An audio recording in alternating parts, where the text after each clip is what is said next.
Hello guys, welcome to my channel. So there is a video that is trending about Apostle Arome and Pastor John Anosike. So apparently Apostle Arome, while he was preaching at the RCN headquarters at Makurdi, he made a statement that he has never committed fornication with any woman, and he threw a challenge out there that if there is a woman whom he has ever laid or slept with, the woman should come on Facebook and publicize it. And then he also threw a challenge that other men of God should also do the same. And Pastor John came out to comment on that video, and he stated that the what Apostle Arome said, he boasted and he said it out of pride. And so that's what the whole issue is about.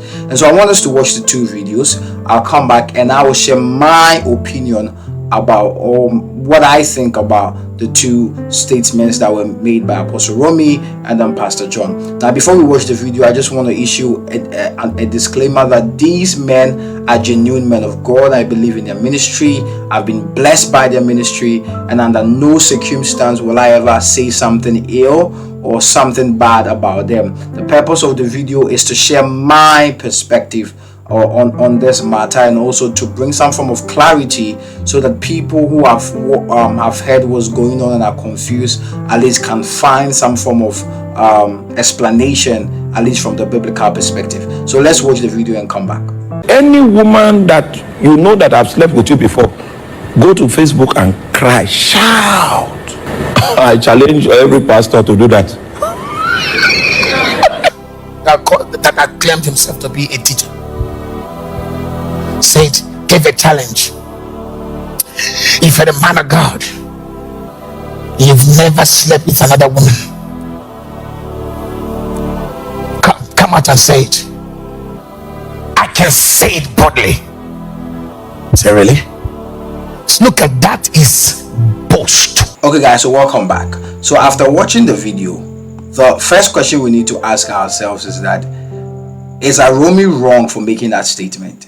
Did Arome did something bad for subjecting himself to public review by saying that he's never slept with any woman, and if there's any woman out there that he has ever done something sexually with, a woman should come out? And I think it's a big no. This is not the first time a man of God is subjecting him or herself to public review. In 1 Samuel chapter 12, when the prophet Samuel was ending his ministry, in his farewell speech to the children of Israel in the presence of the Lord, he subjected himself to public review. When you read verse 3, he told them clearly that if I have ever cheated on any of you, if I have ever taken bribe, or if I have ever done anything mischievous to any one of you, please come out and say it, and I will make it right here. And so that's not the first time that a man of God is subjecting themselves to public review. The Apostle Paul did the same thing in the book of Acts chapter 20, when he was saying goodbye to the elders of the church of Ephesus. He tells them that you know how I have lived among you. I lived a very humble life. The apostle was testifying to his own humility, and then he was telling them that you guys are a witness to my own humility. So I do not think there's something wrong with what Apostle Arome said. It is very biblical for a man of God to subject himself to public review. The second question we need to ask ourselves is that, did he say it out of pride? Now, that is something that you and I cannot measure, because pride is a component of the heart. It is something that only God can see. But for me, the problem I have is not what he said, but probably how he said it. You know, after he said that statement, he giggled a bit as though he was scorning the other pastors. And so for me, I think he said it in a sarcastic way. That was the reason why Pastor John was irritated by what he said. So what he said was biblical, but maybe how he said it, you know, it was more of like, I have not slept with any woman. I can testify to myself. But I don't know about you guys, but I'm pretty sure if you guys come out and do the same, the other pastors come and do the same, there might be trouble. And so for me, it is the sarcastic element in the tone that I think was a bit of a problem for me. If perhaps he had said it in a more loving tone, it wouldn't be so much of a buzz. Probably if he said that, I, Apostle Arome, have never slept with any woman, I threw a challenge out there. If you're a woman and you think I've slept with you, come out and say. And I know there are other men of God in Nigeria and in Africa who have also not defiled themselves. That would have probably be a more edifying statement than probably how he said what he said, because scorn is a fruit of pride. And if you read the Bible, you know that to scoff and to scorn, to ridicule, that is not the nature of God. So I think that is where probably the issue is. The other thing is that, what he said was totally true. It's okay to be confident in the fact that you've not sinned against God or you've not deviated from the path of God.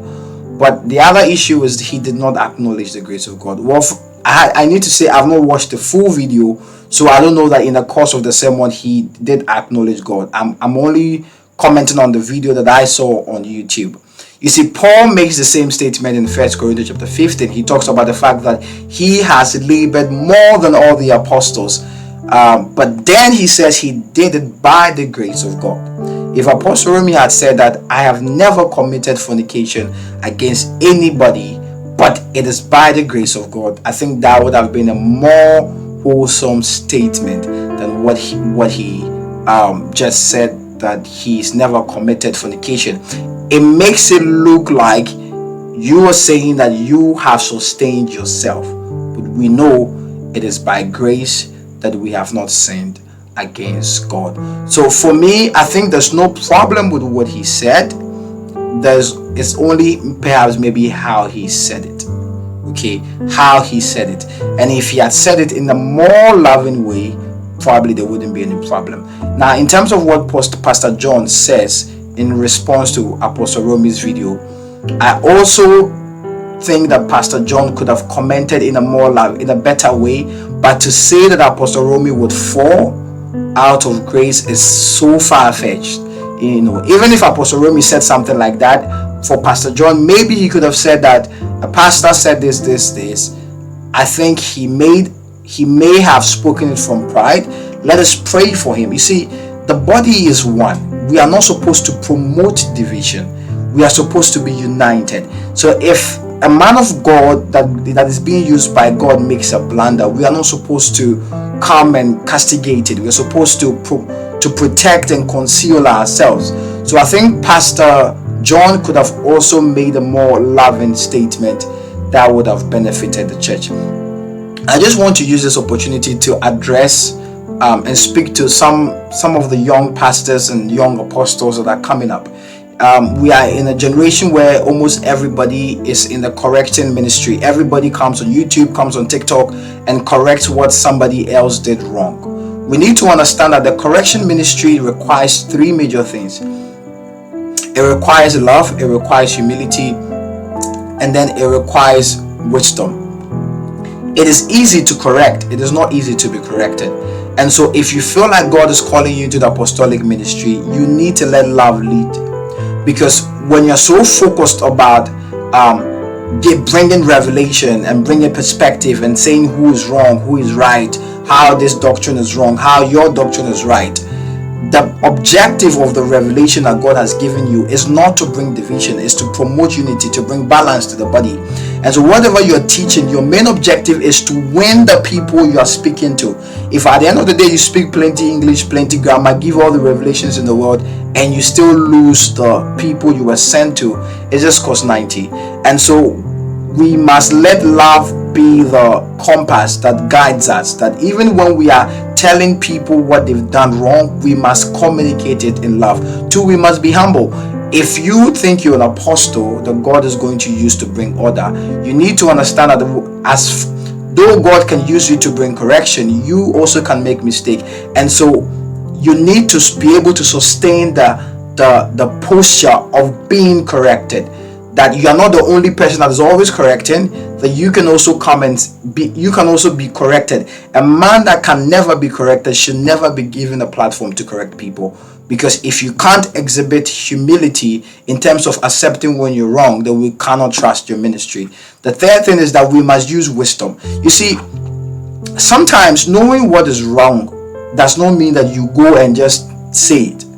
when we read the Bible, there's a parable in the books of in Matthew where Jesus talks about the fact that a man sowed good seed.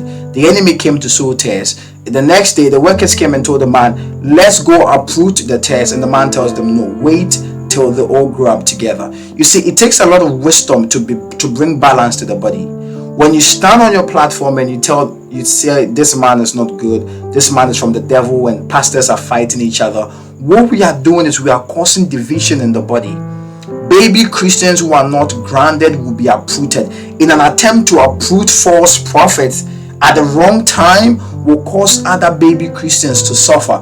At the end of the day, there will be a lot of Christian casualties, not because these casualties fell because of the world, but because of all this chaos and contention between men of God. So it's not just because you go one powerful revelation, this man of God is wrong, you come on stage and you just speak it out. You need to be guided by wisdom. So I think what Apostle Arome said was not wrong. Perhaps he could have said it better. What Pastor John also said was not wrong. It is by grace that we are sustained, but maybe he also could have spoken it much better in love. At the end of the day, this is not a big deal. Let us pray for them. Let us continue to promote their ministry, because at the end of the day, they are both men of God. Thank you for watching this video.